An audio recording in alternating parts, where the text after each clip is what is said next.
Si tu veux mourir, commence à devenir ce que les gens disent que tu es. Tu mourras très tôt dans la vie. Mais si tu veux vivre très longtemps, commence à être ce que Dieu a dit que tu es. Quand tu commences à être ce que Dieu a dit que tu es, tu vivras longtemps. Je te remercie, le Dieu de ma délivrance. Merci, toi qui m'as tiré, éternel, mon Dieu, mon roi, d'une famille, Seigneur Jésus, remplie des féticheurs. D'une famille, éternel, mon Dieu, mon roi, Yahweh, des chefs coutumiers. Yahweh, Seigneur, mon Dieu, mon roi, tu m'as pris, Seigneur Jésus, et tu m'as délivré. Tu m'as dit, éternel, que je ferai de toi une flamme de feu. Yahweh, Seigneur Jésus, je te bénis. Yahweh, je te rends grâce. Toi qui consommes ma foi, il n'y a point de Dieu comme toi, Seigneur Jésus, et il n'y en aura jamais dans ma vie. Merci Jésus, parce que toi tu m'aimes. Merci éternel, parce que ton amour est incomparable dans ma vie. Je te bénis Jésus, je te rends grâce éternelle, Yahweh. Dieu dans la vie, mon frère, ma soeur, pourra te mettre dans des conditions telles qu'il sait que dans cette condition où il t'a mis, ceux qui ne connaissent pas Dieu, ceux qui te voient prier, ceux qui te voient aller dans la maison de Dieu, pourront se moquer de toi, pourront dire si réellement ils craignent Dieu, si réellement elles prient Dieu, mais pourquoi elles traversent ces épreuves?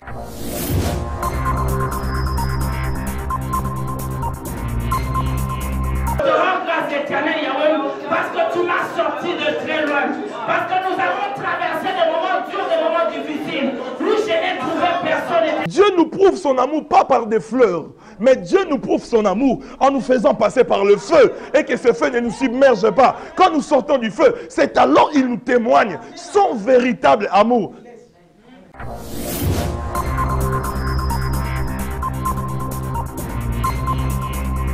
Or, David dit ceci, les malheurs atteignent souvent le juste, mais l'Éternel en délivre.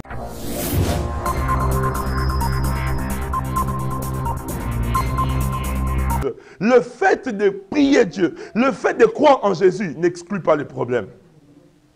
Tu peux être dans la voie du Seigneur, mais les problèmes seront aussi là. S'il n'y avait pas de problèmes, tu ne pourras jamais témoigner la toute-puissance de Dieu.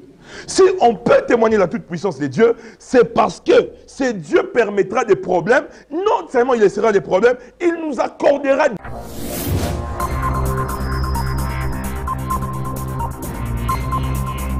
Et n'attendre que l'œuvre de l'Esprit rate en vérité ce que l'Esprit avait prévu de bon, d'excellent, de puissant, d'authentique en matière d'opération, des manifestations. Amen.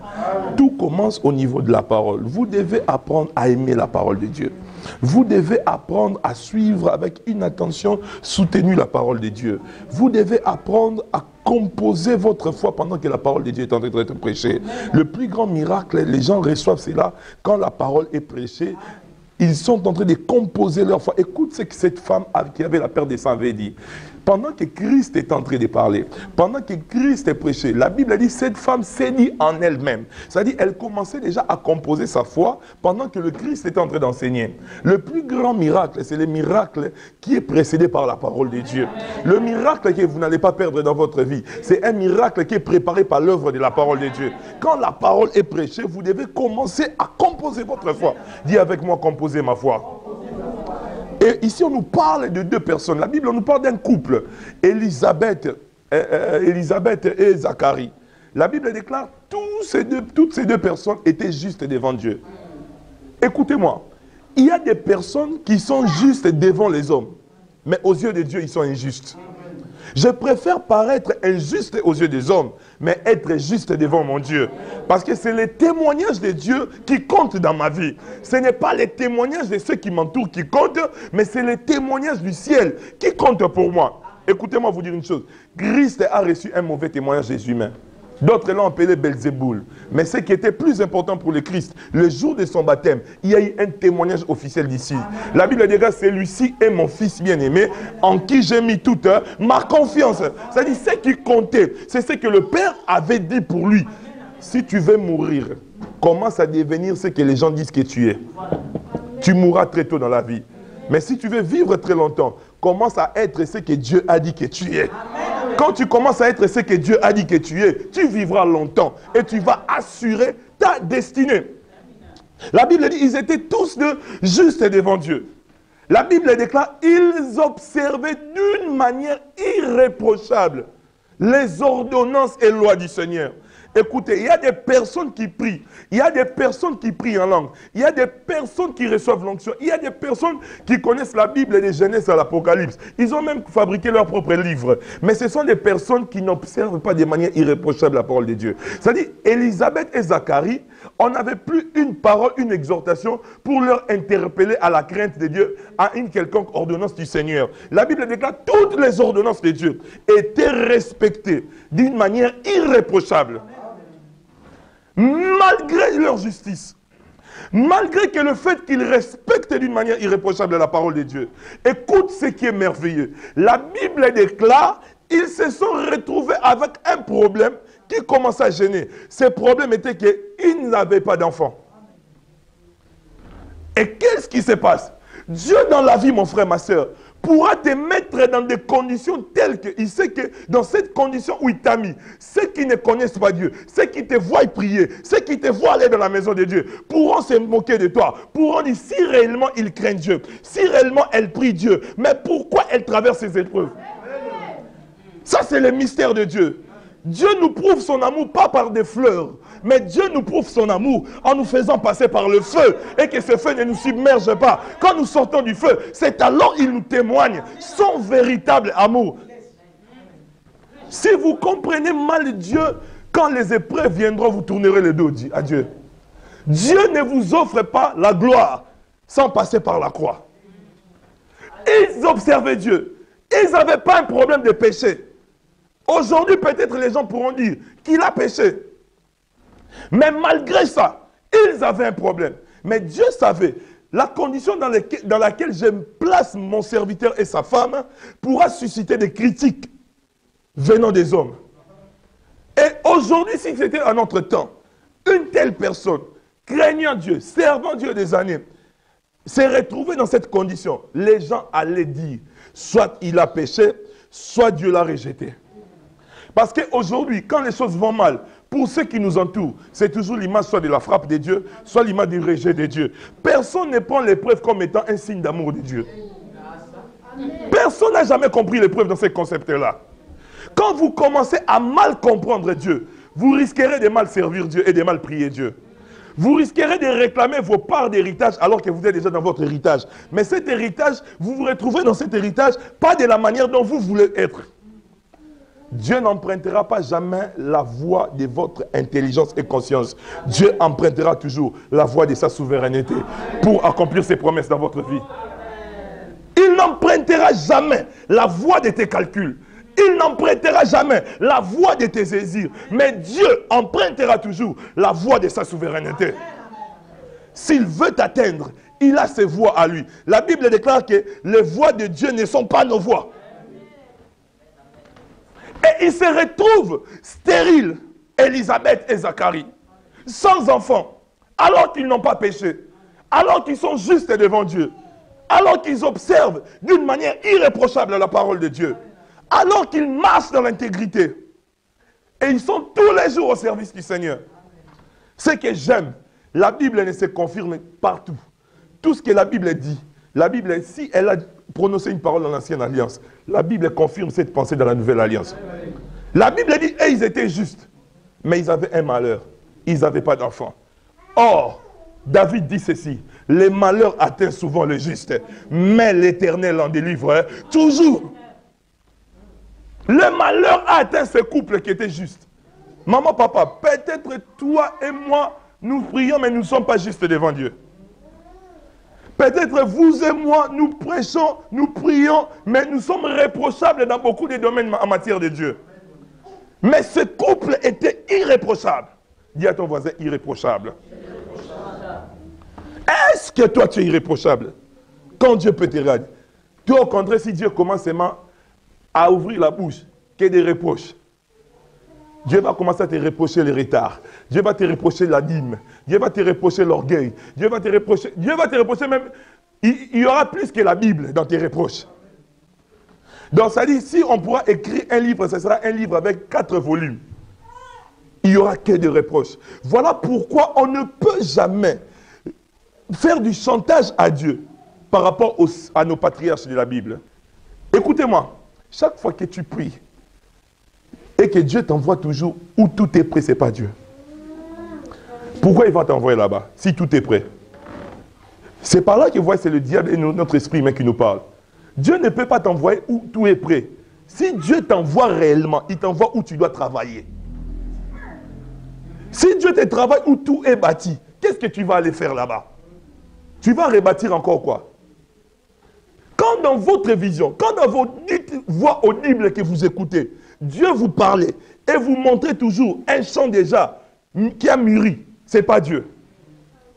Ce n'est pas Dieu. Dieu t'enverra où il y a le besoin. Dieu t'enverra où il y a des problèmes. Dieu t'enverra où il va t'aiguiser. Dieu t'enverra où tu vas comprendre des choses d'une manière nouvelle. Si Dieu commence à t'envoyer où tu as déjà maîtrisé tout, ce n'est pas Dieu. Est-ce que quelqu'un comprend avec moi? La Bible dit, ils étaient stériles. C'était leur problème. Malgré leur justice, malgré leur intégrité, laisse-moi te dire une chose. Le fait de prier Dieu, le fait de croire en Jésus n'exclut pas les problèmes. Tu peux être dans la voie du Seigneur, mais les problèmes seront aussi là. S'il n'y avait pas de problèmes, tu ne pourras jamais témoigner la toute-puissance de Dieu. Si on peut témoigner la toute-puissance de Dieu, c'est parce que c'est Dieu permettra des problèmes. Non seulement il laissera des problèmes, il nous accordera des solutions. Quand il nous accorde des solutions, nous avons un moyen pour adorer ces dieux. Le peuple adorait Dieu dans chaque victoire que Dieu leur donnait. Le peuple adorait Dieu dans chaque solution que Dieu leur donnait. Le peuple adorait Dieu dans chaque intervention de Dieu qu'ils constataient dans leur vie. Voilà pourquoi, en vérité, la véritable adoration est la chose que tu as constatée de Dieu. Ce n'est pas ce que tu as vu chez ton voisin. Je n'aime pas adorer comme tout le monde adore. L'adoration, ce n'est pas un ensemble de belles phrases. Mais l'adoration, c'est le fait de dire au Seigneur ce qu'il est en vérité pour toi. Tu sais, la Bible déclare, l'heure est venue et elle est déjà là, où les vrais adorateurs adoreront en esprit et en vérité. Toi, tu adores, Seigneur, tu es le Dieu qui ressuscite les morts. Il t'a ressuscité où? Tu es en train d'adorer dans un mensonge. Il faut adorer Dieu dans ce qui s'est révélé dans ta vie. S'il est ton protecteur, alléluia, accroche-toi dans cette phrase. On peut adorer 4 heures du temps avec une seule phrase. On n'a pas besoin d'avoir beaucoup de phrases. En vérité, l'adoration, c'est ce que vous pouvez voir en Dieu par rapport à votre parcours. Et la Bible dit, ils étaient stériles. Le premier problème, c'était la stérilité. Le deuxième problème, c'était la complication de traiter cette stérilité par rapport aux humains. Parce que, écoute ce que dit la Bible encore. La Bible dit, ils étaient avancés en âge. Ils étaient avancés en âge. Écoute-moi te dire une chose. Chaque problème qui perdure, c'est une opportunité que vous donnez à Dieu d'écrire une histoire nouvelle avec vous pour votre génération. Les plus grands noms, les plus grandes personnes, ce sont des personnes qui sont passées par des épreuves inexplicables humainement, que Dieu a pu traiter. Et quand Dieu traite ces problèmes-là, vous devenez une référence. Vous devenez une unité de mesure pour votre génération et pour des personnes qui vous entourent. Plus rien ne vous fait peur. Parce que vous vous dites une chose, un jour, j'ai frôlé la mort, l'Éternel était avec moi. Mais si aujourd'hui je suis encore attaqué, rien ne pourra me tuer. Si ça pouvait me détruire, ça allait me détruire hier. Voilà pourquoi David, quand il a vu Goliath en face de lui, David n'a pas eu peur. David a compris que Goliath était un humain comme moi. Mais un jour, j'ai croisé un animal sauvage. Il n'a pas pu me détruire. Si lui n'a pas pu me détruire, un homme ne pourra jamais me détruire. Voilà pourquoi quand il s'en va devant Goliath, il ne lui parlait pas, l'Éternel donnera. Il dit, aujourd'hui, l'Éternel donnera ta tête aux oiseaux du ciel. Il avait cette conviction. Cette conviction était dans son cœur. Pourquoi? Parce qu'autrefois, en face des animaux sauvages, ils n'ont pu rien faire contre lui. Amen. Et voilà pourquoi, quand vous êtes dans une expérience personnelle avec Dieu, quand vous avez déjà expérimenté un Dieu des cas impossibles, un Dieu des situations compliquées, aucune situation dans la vie ne pourra encore bouger votre foi. C'est lui qui fuit des problèmes, fuit son destin. C'est lui qui accepte les problèmes, c'est-à-dire qu'il affronte l'accomplissement de son destin. Ton destin est lié à des combats et à des problèmes que tu dois affronter. Si tu ne les affrontes pas, tu n'écriras pas une histoire avec ton destin. La Bible dit, ils étaient avancés en âge. C'est-à-dire, c'était très compliqué pour les humains. Même médicalement, c'était devenu compliqué. Écoutez-moi, chanter des cantiques, lire des versets de la Bible, c'est facile à les lire, mais passer par les épreuves. Écoutez, j'avais l'habitude de confesser, l'Éternel est mon berger, je n'ai manqué rien. Même si je traverse la vallée de l'ombre de la mort, je n'ai craint aucun mal. Mais quand j'ai commencé à voir la vallée de l'ombre de la mort dans ma vie, dans mon ministère, j'ai compris entre ce que j'ai confessé. Je n'avais jamais compris Psaume 23. Je disais, ça c'était une récitation que je faisais. Mais quand j'ai vu la vallée de l'ombre de la mort, je n'ai pas cru à Psaume 23 encore. En ce moment-là, tu t'es dit, l'Éternel m'a abandonné. Il y a des moments dans la vie où tu traverseras l'ombre de la vallée du... Écoute, la Bible dit, tous étaient vieux, avancés en âge. Or, chaque nom garde un mystère. Voilà pourquoi, papa, maman, nous qui sommes en Christ, nous devons arrêter avec ces sentiments-là de donner à nos enfants des noms, parce que c'est devenu une coutume, surtout chez nous les Africains. C'est-à-dire, quand je donne naissance, ce sont mes frères, mes parents, mes tantes, et après c'est fini. Si dans ma famille, j'ai 15 enfants, dans notre famille, nous sommes qu'à 8, je commence à chercher même les cousins. Oh, mon meilleur ami, non, non, non. Les noms influents, écoutez, si beaucoup de notre temps, parce que nos arrière-parents n'avaient pas trop connu Dieu, aujourd'hui, beaucoup vivent des influences négatives à cause du nom qu'ils portent. Or, les noms doivent cacher une alliance. Derrière un nom doit avoir une alliance. Et quand un nom cache une alliance avec Dieu, cela vous rassure. Amen. La Bible dit Élisabeth. Or, Élisabeth, qui veut dire serment. Le nom d'Élisabeth veut dire serment. Pourquoi on a trop de problèmes aujourd'hui dans nos églises? Pourquoi ça fait 20 dernières années, les gens se donnent à Christ et se perdent? Oh, moi, vous allez voir, c'est devenu une facilité. C'est-à-dire, oh, moi, j'étais même devenu presque pasteur. J'étais même le bras droit du pasteur, mais aujourd'hui, je suis retombé dans l'alcool. Non, c'est parce que les gens ont commencé à servir Dieu maintenant par aventure. Or, dans les temps, les gens servaient Dieu par serment. Et le serment t'est retenu. En plus de ta foi, tu étais encore soutenu par les serments. Et tu savais, quand tu brisais un serment, les serments pouvaient te détruire. Voilà pourquoi Élisabeth et Zacharie, quelle que soit l'épreuve de leur stérilité, ils ne pouvaient pas abandonner le service pour Dieu. Parce qu'ils avaient prêté un serment. Le nom de sa femme voulait dire serment. Voilà, même dans leur stérilité. Mais Élisabeth et Zacharie étaient toujours là. Maman, tu fais tout ce que tu veux avec Dieu. Parce que tu n'as pas un engagement avec Dieu par le serment. Nous autres, malgré nos imperfections, nous nous sentons condamnés, obligés de servir Dieu. Parce que nous servons Dieu par amour, par vocation et nous avons un serment. Je sais que si je brise ce serment, quelque chose sera brisé dans ma vie. Quel est le serment que tu as prêté? Même le médecin respecte le serment d'Hippocrate. Alléluia. Élisabeth voulait du serment. C'est-à-dire, même dans leurs difficultés, même dans leurs épreuves, même dans leur stérilité, ces couples devaient rester parce qu'ils avaient un serment. Mais quelle est ton attitude en face des problèmes? Il y a même des personnes qui disent, je vais commencer à venir à l'église quand mes problèmes vont finir.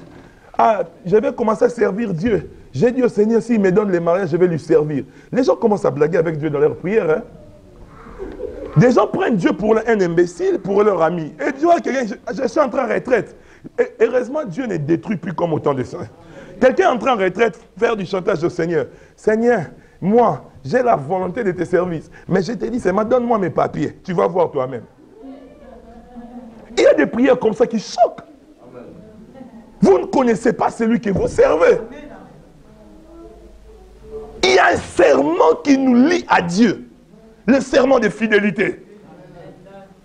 Il y a un serment qui nous lie à Dieu, qui est le serment de la loyauté. C'est-à-dire, même les épreuves sont là. Moi, je servirai l'Éternel.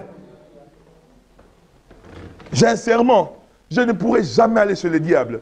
Même si tout le monde va chez les diables, utilise la Bible comme une couverture. Moi, je ne peux pas, parce que j'ai un serment de fidélité que j'ai traité avec mon Seigneur. Quel est le serment qui te lie à Dieu? Quel serment qui te lie à Dieu? Ils étaient avancés en âge. Mais ils ne pouvaient pas, parce qu'ils avaient un serment. Élisabeth veut dire serment. Quel est le serment?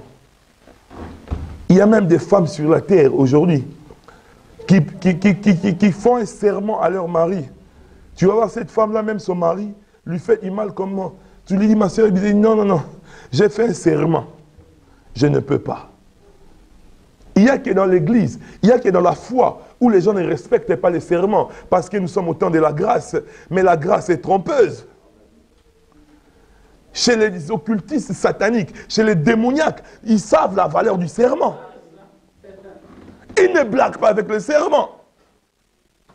Voilà pourquoi nous sommes faibles en face de ceux du ténèbre. Parce qu'eux, ils connaissent les principes, ils maîtrisent les principes et ils les appliquent. Nous, nous croyons connaître le principe, mais nous ne respectons rien. Et ils avaient un serment, malgré l'âge avancé. Zacharie, tu ne peux pas t'absenter. Si c'est ton jour du service, allons-y. Alléluia. Amen. Deuxième des choses, ils se sont retrouvés, ils étaient de la classe d'Abia. Or, dans les temps, au temps d'Hérode, il y avait plus de 125 classes dans les temples. Mais eux, ils étaient de la classe d'Abia. Alléluia. Abia qui veut dire Dieu et les pères. C'est-à-dire, les gens qui faisaient partie de cette classe-là, ils avaient Dieu pour père. Or, un père, c'est qui? Un père, c'est celui qui prépare le chemin pour ses enfants. C'est celui qui prépare l'avenir pour ses enfants. Un père, c'est qui? C'est celui qui se bat, qui se livre à des batailles pour assurer la vie de ses enfants. Un père, c'est celui qui planifie déjà le futur, alors que les enfants sont encore petits. Comme Zacharie faisait partie de la classe d'Abia, qui veut dire Dieu est le Père, un père n'abandonne pas ses enfants. Amen. Quel que soit le rejet du monde, quel que soit le rejet et la condamnation de la médecine, ce qui est juste, ce qui est merveilleux, ils se sont retrouvés dans la classe d'Abia. Abia qui veut dire Dieu est le Père. Comme Dieu est le Père, un père ne pourra jamais mourir, ne pourra jamais laisser ses enfants mourir de honte jusqu'à la fin. Pendant qu'ils étaient là, le Père avait déjà préparé une naissance prophétique pour eux. Parce qu'ils étaient dans la classe d'Abia. Écoutez-moi vous dire une chose. Ne vous retrouvez pas dans un lieu par habitude. Ne vous retrouvez pas dans un lieu par mouvement. Ne vous retrouvez pas dans un lieu par nombre. Retrouvez-vous dans un lieu par alliance et par révélation. C'est-à-dire, la classe dans laquelle ils s'étaient retrouvés, c'était toute une révélation qui pouvait assurer et consoler Zacharie. Même si aujourd'hui Dieu ne fait rien. Ce qui est sûr, Dieu est notre Père ici à Abia. Retrouve-toi dans un lieu par révélation. Retrouve-toi dans un lieu qui a une alliance.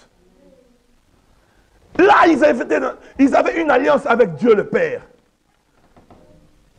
Il y a beaucoup d'enfants de Dieu, aujourd'hui, qui n'ont pas Dieu comme Père, qui ont brisé déjà cette alliance. Ils ont Dieu comme Créateur. Mais Dieu doit cesser d'être seulement votre Créateur. Parce qu'il est aussi le Créateur des païens. Il est aussi le Créateur de Satan. Il est aussi le Créateur des méchants. Mais Dieu doit cesser d'être seulement votre Créateur. Vous devez développer cette relation, cette alliance de père. Ils doivent devenir pour vous un père, pas un père des lèvres, mais un père aussi par alliance. Chaque fois qu'il vous regardera, qui ne vous regarde pas comme sa créature, mais qui vous regarde comme son fils, comme sa fille bien-aimée. Cette alliance, vous devez développer ça. Vous devez activer ça si elle était brisée. Beaucoup d'enfants de Dieu suivent Dieu comme créateur. C'est une erreur. Même les païens le connaissent aussi comme créateur. Et ils étaient de la classe d'Abia. Ils avaient Dieu comme père. Dans cette histoire, tout est prophétique. Le nom d'Élisabeth inspire une solution déjà. Deuxièmement, la classe dans laquelle ils se retrouvent cache une révélation. Abia. Qui est le père dans votre famille? Vous avez qui comme père? Écoute-moi te dire une chose. Gédéon croyait que Dans sa famille, ils avaient Dieu comme père. Mais en vérité, ils avaient Baal comme père. En vérité, une alliance qui était traitée dans leur famille là, c'était une alliance qui faisait de Baal qui soit le père de cette famille-là. Et Dieu, quand il lui apparaît, il lui dit, va abattre l'autel de Baal qui a été élevé par ton père. J'ai beaucoup aimé, parce que moi, quand tout le monde prêche, je suis très bien. Je suis très bien et je retiens ce qui est bien. Amen. J'ai beaucoup aimé la prédication, j'aime beaucoup écouter l'apôtre Jerry, bien que c'est mon fils, quand il prêche. Il dit, ce n'est pas une personne qui te parle, un sorcier ne te parlera pas toujours de Satan. Il pourra aussi te parler de Jésus. Il dit, Gédéon dit ceci, j'ai aimé ce qu'il a développé. Il dit, Gédéon dit, où est le Dieu que nos pères nous ont toujours prêché, qui les a libérés? C'est-à-dire, leur papa leur enseignait le Dieu, mais alors que leur papa était sorcier. Il parlait de Dieu sans pour autant être des dieux. Un sorcier, ce n'est pas celui qui va te parler de la sorcellerie. Il va te dire, moi j'ai prié, j'ai fait une vision pour toi, je te mets dans mes prières, alors c'est lui qui t'envoûte. Alléluia. Qui est père pour toi? Si c'est Dieu qui est père, sache une chose, ta vie ne finira pas telle que tu la vois là. Si c'est Dieu qui est père pour toi, tes enfants ne finiront pas tels que tu les vois là. Il dit, deuxièmement, ce que j'aime encore, la Bible dit, Élisabeth. La Bible nous explique, Élisabeth était descendante d'Aaron. Amen. De qui es-tu descendant? La descendance joue et influence aussi la vie d'une personne. Mais la Bible dit Élisabeth était descendante d'Aaron. Or, Aaron, ça veut dire quoi? Aaron veut dire ce qui est appelé à fleurir sans l'aide de quelqu'un, mais au temps convenable. C'est ça la signification d'Aaron. C'est-à-dire ce qui est appelé à fleurir sans l'aide de quelqu'un, mais au temps convenable. C'est-à-dire l'origine d'où elle sortait, Élisabeth, était déjà une origine qui la garantissait un miracle de Dieu. Malgré qu'il y avait l'obscurité de la stérilité, malgré qu'il y avait des problèmes, malgré qu'il y avait des tempêtes, malgré qu'ils étaient secs, ils n'avaient pas d'enfants. Mais elle connaissait une chose, l'origine d'où je suis sorti, c'est l'origine d'Aaron. Aaron qui veut dire ce qui est appelé à fleurir sans l'aide de quelqu'un. Même si je n'ai pas l'aide de la médecine, même si je n'ai pas l'approbation de ceux qui me regardent, mais comme je suis descendant d'Aaron, je finirai par fleurir sans l'aide de quelqu'un. Mais ce qui est sûr, ça sera autant convenable. J'aimerais dire à quelqu'un, autant convenable, Dieu va t'élever sans l'aide de quelqu'un. Autant convenable, Dieu va te visiter sans l'aide de quelqu'un. Autant convenable, Dieu va élever tes enfants sans l'aide de quelqu'un. Tu vas fleurir où les gens vont sécher. Toi, tu vas fleurir où les gens vont devenir secs. Tu fleuriras parce que tu fais partie aussi de la descendance d'Aaron. Voilà pourquoi les origines, les noms ont une influence à notre destinée. Elle devait fleurir sans l'aide de quelqu'un, mais au temps convenable. Et le temps convenable devait venir. Écoutez-moi, la stérilité, il y a des problèmes dans un couple qui peut être les problèmes d'une personne. Après, ça devient les problèmes d'un couple. Je vais m'expliquer. C'est Élisabeth qui était stérile. Parce qu'elle s'est retrouvée dans un état de stérilité. Lisez bien la Bible. Avec son âge avancé, médicalement, on pourra dire qu'elle avait dépassé la ménopause. Amen. Mais après, la stérilité a cessé d'être un problème pour Élisabeth, mais la stérilité est devenue un problème pour ses couples. Maintenant, ce n'était plus Élisabeth la stérile seulement, mais c'était ce couple qui était devenu stérile. C'est comme dans un couple, si quelqu'un est malade, une maladie transmissible, sexuellement transmissible. C'est-à-dire, au début, c'est une maladie qui a attrait avec un partenaire.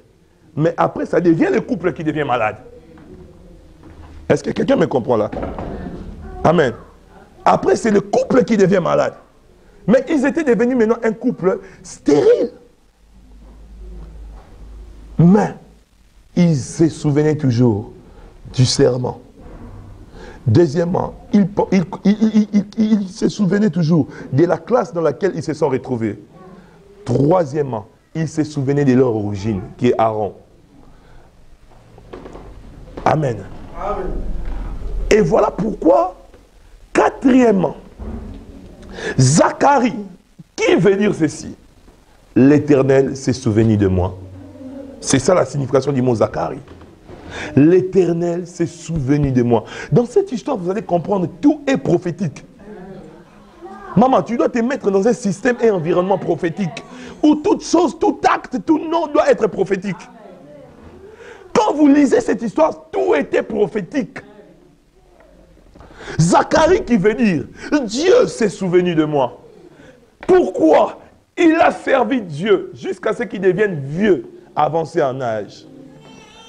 Mais un jour, comme son nom voulait dire que Dieu s'est souvenu de moi, il n'a pas lâché l'œuvre de Dieu. Maman, ne lâche pas l'œuvre de Dieu parce que les problèmes deviennent compliqués. Continue de servir Dieu. La Bible déclare, ces jours-là, l'Éternel se souvient de lui. Un ange de l'Éternel lui apparaît. Dieu se souviendra de toi, maman, papa. Tout ce que tu fais, si tu le fais avec un cœur sincère, mon frère, si tu le fais honnêtement devant Dieu, Dieu est un Dieu de souvenirs. Amen. Il se souviendra de toi et il se souviendra de tes enfants. Amen. Écoute-moi, il y a des moments quand je prie ou quand je pose des actes pour Dieu, j'ai toujours dit au Seigneur, souviens-toi de moi. Mais souviens-toi aussi de mes enfants et de mes petits-enfants.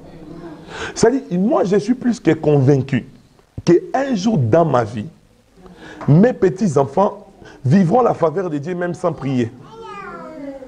Parce que leur origine jouera. Parce qu'ils sortent d'une origine d'une personne qu'on appelle autorité spirituelle. Donc ils jouiront de la faveur de Dieu, de la grâce. Tu dois bâtir ta postérité déjà.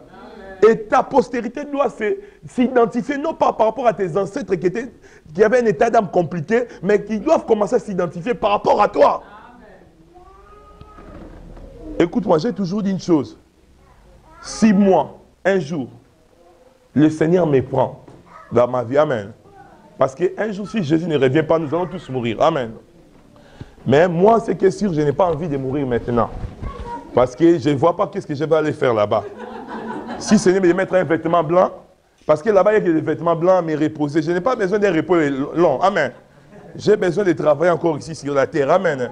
C'est ici qu'il y a des nouvelles voitures chaque année, il y a des belles choses. Donc là-bas, il n'y a qu'un vêtement blanc. Amen. Donc je n'ai pas encore besoin d'aller mettre ça. Amen. J'ai besoin d'être d'abord à l'aise ici. Amen. Là-bas, je vais prêcher qui?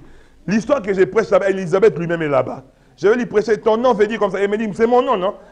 Donc je dois prêcher encore. Amen. Alors, mais si un jour, l'Éternel venait à me prendre, personne ne peut rencontrer un enfant mendiant en train de galérer, passer pour mon enfant et lui donner de l'aide. J'ai toujours dit, il ne faut pas l'aider. Ce n'est pas mon enfant. Soit c'est Laurent Azemi. Écoute ce que dit la Bible. J'étais jeune, j'ai vieilli. Je n'ai jamais vu un juste abandonné, ni son fils mendiant le pain. Quand on dit un juste abandonné, c'est que le juste avait connu des problèmes, des épreuves, des difficultés. Mais ce qui est sûr, c'est le juste qui avait manqué du pain. Mais Dieu s'est souvenu de lui. Mais son fils ne peut pas mendier. Si tu sors de moi, tu ne peux pas mendier le pain. Moi-même, ton père, j'ai galéré. Toi, tu vas galérer au nom de quoi? Au nom de quoi? Donc cet enfant directement, même s'il porte mon nom, même si... Parce que le robot m'appelle comme Bilonga. Moi, non, toi, tu ne sais pas qui s'assemble et se ressemble. Amen. Qui s'assemble et se ressemble. Il y a des personnes qui se ressemblent parce qu'ils se sont assemblés. Amen. Il y avait un moment, des gens me disaient souvent, apôtre parlait comme mon téléphone. Mais moi, ce n'est pas moi. Peut-être c'est le fait de s'assembler tout le temps. Amen. Hein? Les gens commencent à se ressembler. Écoute-moi. Amen. Ton fils ne peut pas manger le pain. Ce n'est pas ton enfant. À moins que toi, tu aies été fort avec Dieu. Tu n'as pas été juste devant le Seigneur. Mais si tu étais juste, toi, tu peux connaître des problèmes. C'est-à-dire, les combats spirituels que nous livrons, c'est pour nos enfants en vérité. Nous avons lutté dans la vie. Mais ils ne doivent pas lutter. Voilà pourquoi les parents africains n'avaient pas compris cette notion-là. Voilà pourquoi qu'est-ce que nous disaient nos papas. Va étudier pour Lukavi. Mais papa Mundela Roïf ça m'a Lukavi te. Arobong c'est l'année moi na vie. Moi na encore ta vie na compte. Il y aura pas attention. Quelle classe n'est vite. Quel Lukavi na yo. Vous n'avez jamais écouté ça. Ton papa a beaucoup d'argent, beaucoup, mais pour lui, le fait de te pousser à l'école, c'est pour qu'un jour tu souffres et tu cherches ta vie. Mais un homme blanc ne dira pas ça. Il prépare l'avenir de son enfant. Voilà pourquoi nos papas nous laissent des conflits et non des héritages. Parce que c'est une mentalité satanique qu'on avait en Afrique. Un enfant ne doit pas livrer la bataille. Si son père avait compris les combats très tôt, c'est son père qui livre la bataille pour que ses enfants soient en paix. J'ai dit que tes enfants ne manqueront de rien au nom de Jésus. J'ai dit que tes enfants ne livreront aucun combat au nom de Jésus. Parce que toi, tu livreras des combats et tu remporteras ces combats. Tu remporteras ces combats pour toi. Tu les remporteras pour tes enfants. Tu les remporteras pour tes petits-enfants. Au nom de Jésus. Tu remporteras des combats pour tes enfants et tes petits-enfants. Ils ne peuvent plus livrer des batailles. Écoute-moi, il y a des familles où c'est l'arrière-grand-père qui a lutté. Mais après, les petits-enfants ne font rien. Et regardez l'histoire, exemple, même les païens. Regardez l'histoire de la Corée. C'est le grand-père de Kim qui a lutté, qui a mené la révolution. Et il a laissé à son père, à son fils qui était le père de Kim, et ce petit voyou-là, il est hérité en troisième position, sans combat. Il faut beaucoup prier pour cet enfant-là. Je vous dis la vérité. Il faut beaucoup prier pour cet enfant. Il est vraiment animé par le diable. Un jour, il peut larguer une missile ici, au Vanicatoza. Alléluia, pour arme nucléaire. Parce que c'est un enfant qui n'a ni conscience, ni Saint-Esprit. Donc il est imprévisible dans tous les aspects de Dieu. Moi, j'ai prié pour lui. Seigneur, jusqu'à ce qu'il va mourir, qu'il ne fasse pas ça. Parce que ça pourra déclencher une troisième guerre mondiale. Et quand vous lisez la Bible, si Dieu permet une troisième guerre mondiale, sachez une chose, ça va activer les retours imminents du Seigneur. Amen. Et ils étaient là. Zacharie, Dieu s'est souvenu de lui. Dieu lui est apparu par un ange. Écoute-moi te dire, maman, quand Dieu t'apparaît, il y a des choses qu'on ne dit pas aux gens. Voilà pourquoi c'était prophétique quand Dieu lui a rendu muet. Beaucoup d'enfants de Dieu meurent. Beaucoup de sœurs meurent. Parce que tout ce que Dieu lui montre, tout le monde doit être au courant. Tout ce que Dieu lui révèle, tout le monde doit être mis au courant. L'ange a rendu Zacharie muet. Il lui est apparu. Dieu s'est souvenu de lui. Il lui envoie un ange. Il lui dit ceci, cela. Et l'ange lui dit, regarde comment il s'appellera. Et par mention des pères Zacharie, regarde comment l'ange lui rend muet. Alléluia. Il y a des choses qu'on ne dit pas aux gens. Même si ce sont des personnes très proches à toi, il y a des choses qui doivent rester confidentielles. Quand Dieu te rencontre, ça doit rester confidentiel. Écoute-moi, quand Dieu apparaît à Abraham, il lui dit, tu sais, c'est là, tu me donneras ton fils que tu aimes beaucoup. Abraham ne pouvait pas partager ça avec Sarah. Sarah allait devenir un obstacle à cette recommandation de Dieu. Pourquoi? Sarah pouvait dire, non, non, Abraham, tu t'es entendu, tu as mis des choses en place avec Agar pour tuer Isaac, pour que Ismaël reste l'héritier. Et ça allait être un combat. Et Abraham allait rester sa habitation. Beaucoup de personnes aujourd'hui, vous galérez parce que vous avez dit des choses qu'il ne fallait pas dire. Il y a même des visions qu'on te donne. Ça reste pour toi jusqu'à son accomplissement. C'est ça le problème des chrétiens. Écoutez-moi, un occultiste démoniaque peut se retrouver dans la même maison que toi. Il est sorcier, mais il ne te dira jamais qu'il est sorcier. Même si vous parlez des sorciers. Mais regardez comment le diable vous tente. Ah, moi vraiment, un jour le Seigneur m'a fait ceci, il m'a visité. Moi aussi, Dieu un jour, il m'est apparu. Mais il y a des satans. Et le rôle, ceux du monde disent une chose. Il y a des gens aujourd'hui qui ne peuvent plus percer parce que la clé de leur réussite était cachée dans la vision que Dieu leur avait donnée. Mais ils en ont livré le secret à tout le monde. Sache garder ce que Dieu t'a dit pour toi-même. Sache conserver ce que Dieu t'a dit pour toi-même, papa, maman. Il y a des choses que Dieu permet que tu partages avec des gens. Il y a des choses que Dieu ne permet pas. Alléluia. Il y a des choses que Dieu ne permet pas. Voilà pourquoi beaucoup de personnes sont en train de prier. Malheur à toi, dit la Bible, car tu n'as jamais connu les jours de ta visitation. La Bible dit, l'ange lui dit, il restera muet. Écoute ce que l'ange lui dit. L'enfant que tu enfanteras, il sera grand devant le Seigneur. Écoute-moi te dire une chose. Il y a une différence entre être grand devant les gens et être grand devant le Seigneur. Écoutez-moi, Dieu, tu peux avoir une église de 1 million de personnes, mais devant Dieu, tu es petit. Mais tu peux avoir des babouches sales. Tu ne peux manquer même du pain. Et de quoi pour te vêtir. Mais devant le Seigneur, c'est toi qui es grand. Dieu lui dit, ton enfant, il sera grand devant le Seigneur.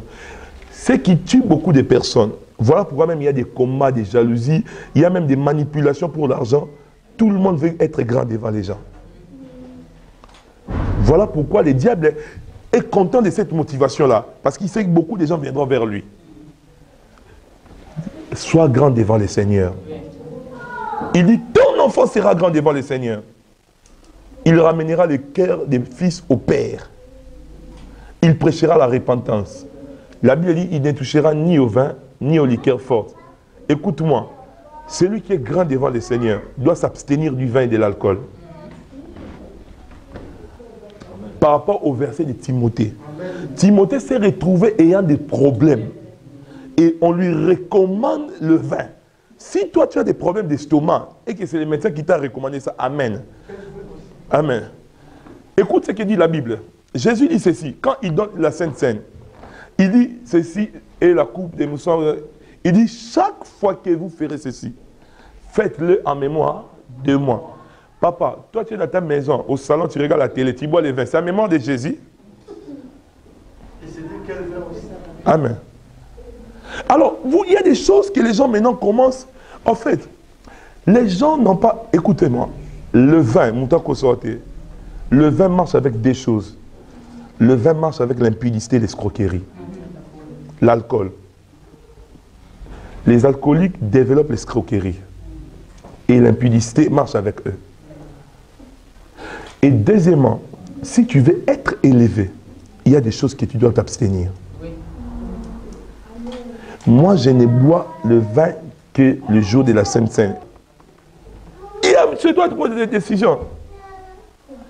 Mais maintenant, c'est qu'on lui dit, le fils que tu enfanteras, il s'appellera Jean. Comme notre frère Jean-Paul. Amen.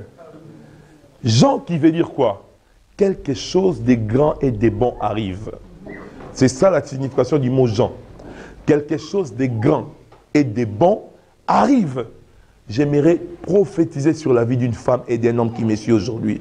Quelque chose de grand et de bon arrive dans ta maison. J'ai dit quelque chose de grand et de bon arrive dans ta vie. Si tu crois que tu reçois cela, quelque chose de grand et de bon va arriver dans la vie de tes enfants. Quelque chose de grand et de bon va arriver dans ton ministère. Quelque chose de grand et de bon va arriver dans tes démarches. Quelque chose de grand et de bon arrive dans ta famille. Quelque chose de grand et de bon arrive dans ton parcours. Si tu crois, tu dis, je reçois au nom de Jésus. Quelque chose de grand et de bon arrivera. Je déclare encore que quelque chose de grand et de bon arrive dans ta vie. Je confirme que quelque chose de grand et de bon arrive dans ta vie. Quelque chose de grand.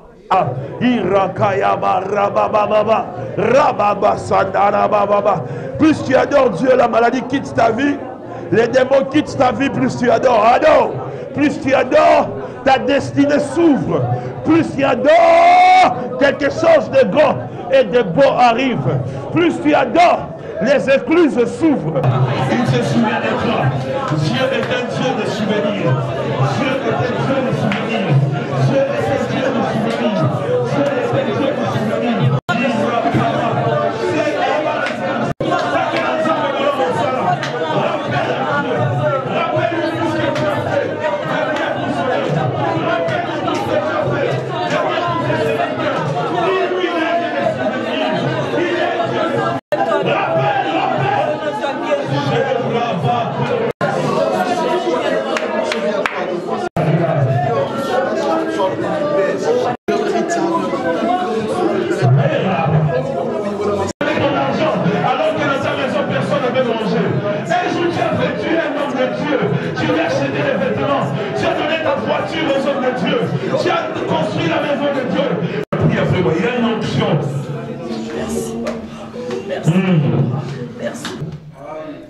Ce qui fait la différence dans ta vie, ce n'est pas ce que Dieu te donne, mais c'est la manière dont tu gardes ce que tu as reçu de la part du Seigneur. Alléluia. Et je voudrais que cet après-midi, que tu ne puisses pas ressentir les mains vides, mais que tu puisses arriver jusque dans ta maison avec ce que tu as reçu cet après-midi. Alléluia. De quelle descendance es-tu? De quelle classe es-tu? Quelles sont les choses que Dieu a dites concernant ta vie? Il y a des choses que Dieu t'a dit que tu n'as pas considérées parce que tu ne connaissais pas leur importance. Alléluia. C'est important d'avoir la révélation de ce que Dieu t'a dit. Vous connaissez l'histoire de Naomi? La Bible dit qu'ils étaient de Bethléem et lorsqu'il y a eu la famine, elle est partie dans le pays de Moab avec son mari et ses enfants. Mais c'est à Moab qu'elle a perdu son mari et ses deux garçons. Et Naomi est revenue les mains vides. Parce qu'elle avait entendu qu'entre-temps Dieu avait visité son peuple. Laisse-moi te dire, pourquoi est-ce que Dieu avait visité son peuple? Parce que la ville s'appelait Bethléem, qui signifie maison du pain. Le nom de la ville voulait signifier que même si le pain manquait 1 jour, 2 jours, 3 jours, 1 mois, 10 mois, 2 ans, 3 ans, mais fin de fin, Dieu allait visiter cette ville-là. Parce que c'était la maison du pain. Alléluia. Il y a des choses que tu ne peux pas toucher dans ta vie, que tu ne peux pas recevoir, parce que tu n'as pas encore reçu la révélation de certaines choses que Dieu a dites concernant ta vie. Alléluia. Ce sont ces choses qui constituent ta force et qui constitueront le fondement de ta destinée. Alors je veux que tu lèves ta voix maintenant et que tu commences à dire merci au Seigneur pour cette parole. Seigneur Dieu, nous te sommes, nous te rendons grâce. Père, merci pour cet après-midi. Merci pour ta parole. Merci pour la vie que tu as déversée en ce lieu. Merci pour ta grâce, pour ta faveur. Merci pour ton amour et ta bonté. Seigneur, je prie pour que tu puisses étendre ta main sur la vie de cet homme, sur la vie de cette femme. Seigneur, étends ta main sur ce peuple qui est venu à ta rencontre. En ce jour de sabbat, Seigneur, nous avons observé ta loi et nous nous sommes conformés à tes ordonnances. Père, laisse que cette parole que tu as amenée à ton peuple au travers de ton saint serviteur, Seigneur, qu'elle puisse demeurer et produire des fruits dans la vie de tout un chacun. Dans le nom de Jésus, Seigneur, souviens-toi de cet homme, souviens-toi de cette femme à qui tu as parlé, Seigneur, depuis des mois, depuis des années, depuis des semaines. Seigneur, je sais que ta promesse, je sais, mon Dieu, que ton engagement ne se change pas. Parce que tu as dit, tu n'es pas un homme pour mentir, ni un fils d'homme pour te repentir de ce que tu as dit.